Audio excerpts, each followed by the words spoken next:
Hi, welcome to Inside the International Space Station Flight Control Room. Today I have a special guest with us. We've been watching just now some live downlink of Steve Swanson aboard the space station, who is actually preparing one of the spacesuits that he'll be wearing during a contingency spacewalk that is now scheduled to take place on April 23rd. That is provided the SpaceX Dragon is launched on April 18th, this Friday. Today, right now, I have NASA astronaut Chris Cassidy. Chris is a two-time flyer. He flew aboard this space shuttle on STS-127. 127, yep. And then also did a long-duration tour aboard the space station this time last year on Expedition 35 and 36. Yeah, a year ago I was up there. It's hard to believe. And he actually did 3 spacewalks, and he's actually working to help come up with the procedures for this spacewalk that will be to repair the what we've been calling the MDM. It's the multiplexer, demultiplexer that is outside the space station. So first of all, explain real briefly what is the MDM? What is that exactly? It's basically a computer, and there are several different kinds. There's some higher level ones, control MDMs, we call them Tier 1, and then the Tier 2 MDMs, these of which the external MDM is one of those. Many of them, or most of them, are inside. This one happens to be outside, and it controls the some structural and mechanical things. But what we care about this week, relative to the SpaceX, are the targe angles and the solar array rotary angles. And if the second MDM were to fail, we wouldn't have the ability to control those. So that's why it's such an important piece to the whole equation. Okay. Well, thank you for that. Real quick, also, just describe what what the task is going to be at hand that Swanson and Mastracchio have at going out and replacing it. They're actually taking one that is on board right now. They have a replacement. I think you have a model here. We happen to have one right here, as a matter of fact. So the spare is inside, just like you mentioned. It's inside with them. Mm-hmm. It's older, though, and so they need to do some work on the inside to update it and make sure that it's got the right software, and the ground teams are doing all that procedure right now. Once they do that, and they're ready to go outside next week, this is what the box looks like. And basically there's computer cards, just like in your home computer at home, inside this big metal box. What those guys will do is there's 3 bolts. The center one is, we call it the jacking bolt, because it actually drives the box in and out. Okay. And then these 2 outside bolts just kind of make it secure. There's no connection. This connection here won't be on the real box. All of the electrical connections happen on the back side of the box. We call them blind mate connectors, because once the box slides in, as you screw it in, all the connectors are made in the back. Okay. So all they really have to do is these 3 bolts. It's pretty straightforward in terms of EVA jobs, you know. We anticipate it to go quickly, but as with anything in space operations, particularly EVAs, you never know what's going to be thrown at you. Right, and you would know that more than anyone. Right.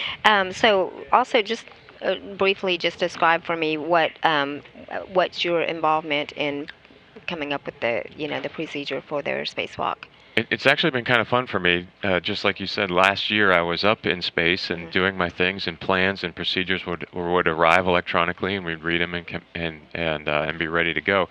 Now, being part of the team of folks that are putting all those plans and procedures together, it's kind of neat. And there's a large kind of army of folks here right here in this building, Building 30, putting all that together. I'm representing the crew office and the spacewalk, more specifically the spacewalk branch, as we kind of figure out all the nuances of what is needed to go outside. Right, and I understand even in just coming up with how you would go about and do the spacewalk, you actually do perform it under the water at the MBL. In fact, you have a run scheduled for Friday. Scheduled on Friday, correct? So we'll be doing the same job and going through some of the contingencies, the what ifs, and we call it the crib sheet, you know, which is basically the answer to any and all problems that we can think of. And of course, we can't possibly think of everything, but as best we can, we have all those answers in our hip pockets, so as they get thrown at us on the game day, we can give the crew a quick answer. Yeah, very good. Okay, and so from a crew member's point of view, explain to me what that's like to get that, okay, you got to go out and do a contingency spacewalk, because that's obviously an interruption in what your normal timeline would be. Right. Well, to be quite honest, it's exciting. Okay. A spacewalk is a highlight of most crew members if they get the chance get a chance to do them, and I was lucky enough to have that happen to me. So I remember very specifically, we had a leaky ammonia system. There was a pump that we had to change out back. I guess about this time last year, as With I the was Luca Parmitano on the suit. with the first one with the Tom first, oh, yeah, Tom that's right. Marshburn. That's when he and I woke up one morning and we're told to do a spacewalk the next day.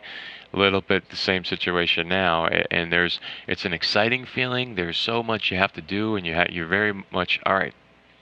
You have a few minutes of just your own personal emotions, and then you get on to business with all of the work that has to happen to make it so. Basically, making the spacesuits right and making the equipment ready to go. Like these guys. I mean, they've been working right now. And they have the added task of dealing with some of the suit issues that have been a problem for us for the last, I guess, 9 months or so, since last summer when Luca and I had the water problem, or Luca had the water problem in his suit. Sure.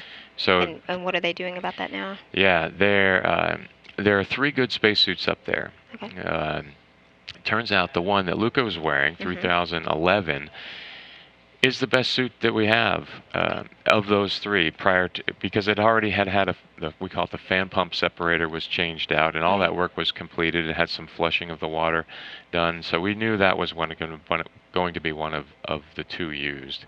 The other 2 were sort of both equally suspect, if you will. And just recently, in the last few days, based on a lot of meetings and trying to figure out what's the right answer, which is the right suit, and we've changed out the fan pump separator in 3005, and those are the 2 suits that will be used outside. It's a lot of work. You diving into the bowels of that backpack of the suit and changing out pieces and parts that suit technicians do in a lab here in Houston with white outfits and all kind of special tools, not necessarily made to be done on board the space station. Sure, yeah, we've been watching a lot of that take place. In fact, they're still working on that today. Yeah.